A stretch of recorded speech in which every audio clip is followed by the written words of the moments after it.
Wait a minute, I thought you were an animation and entertainment channel. Why are you talking about redneck motor racing? Well, first of all, it's my channel and I will talk about what I want. Secondly, NASCAR, or more specifically auto racing in general, is a form of entertainment, so ha!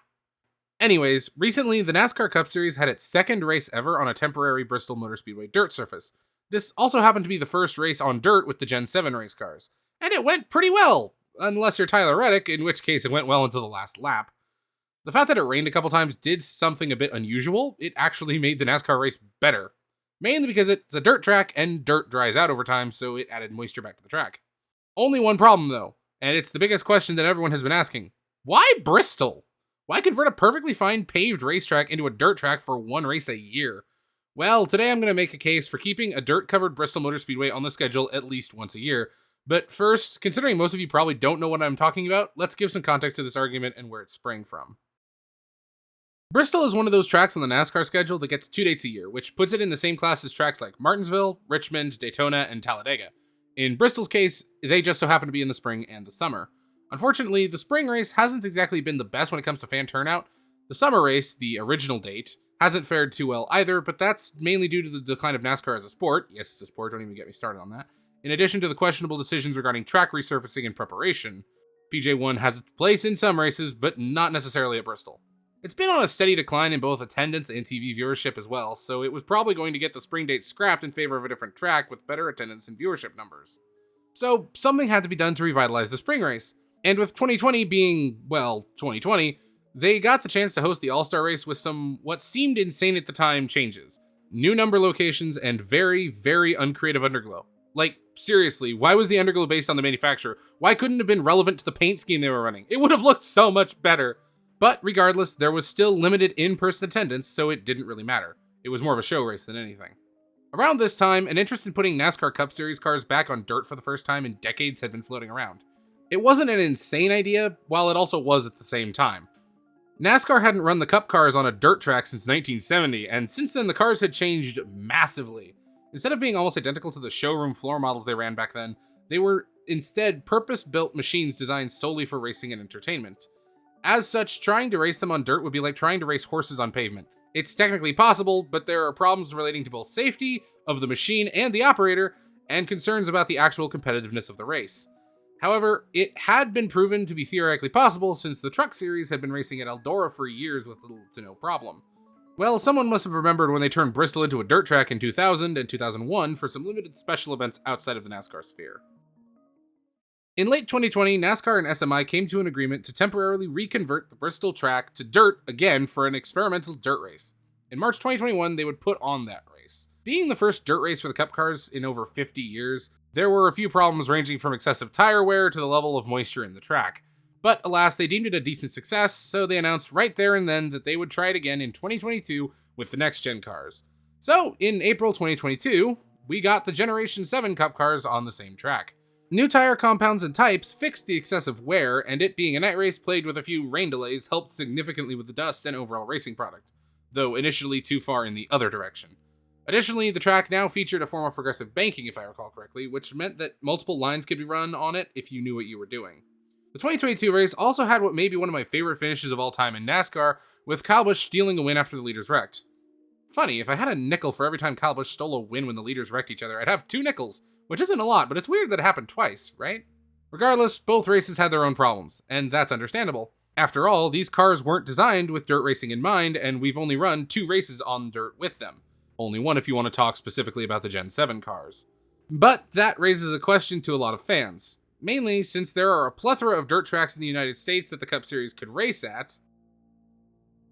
Let's be clear. Yes, it is clearly expensive to cover a concrete racetrack in tens of thousands of cubic feet of various materials to put on a dirt race, only to take it off for another paved race, only to rinse and repeat the whole process again. But it's actually not that bad, partially because it's not just NASCAR helping flip the bill. When people mention the cost, they seem to forget, or at the very least not mention, that other smaller series also come to the track and race on it. Granted, NASCAR is the biggest event, but even the tinier series help. This isn't the Clash at the Coliseum where they're spending $1 million to put down a temporary paved surface for a single race just to tear it up again. As for racing at Bristol over somewhere like Eldora, Bristol, as a dirt track, is one of the longest oval dirt tracks in the country, while having over 5 times the seating capacity at max. People seem to forget that that could factor in heavily. Bristol's seats were pretty darn filled in 2022 for it being an Easter Sunday, regardless of the fact that the bottom rows were blocked by banners. Even if we lowball and assume that only 40% of the total capacity was filled, factoring in those banners and the empty seats, we still get over 60,000 fans in the stands, which is more than double Eldora's 30,000 available seats. Plus, considering the fact that they have announced that they're going to do it again for a third year in a row, we can assume that they are, in fact, making money on this venture. That then brings us to the next and most obvious question. Here's another analogy for you. Dirt racing in cup cars is like racing F1 cars on an oval track. It's possible, but it's not really what they were designed for. As such, even for massive machines like the cup cars, it's different and, at least to me, entertaining to watch. But why? Well, for one, it takes the drivers out of their element. Granted, many of them have dirt experience, but that doesn't necessarily translate one-to-one to massive cup cars. It makes it a race of who can adapt the fastest, both to the different surface and the constantly changing track. Secondly, as I mentioned previously, the cars weren't designed for racing on dirt, so there's a sort of natural intrigue and novelty to it. Lastly, of course, it's a dirt race. Dirt racing is classic and always entertaining in some way, whether it's a local short track or a big national event. But we can do all of those things at other dirt tracks, I hear you saying. Why specifically Bristol? And to that, I have to say, well, why not Bristol?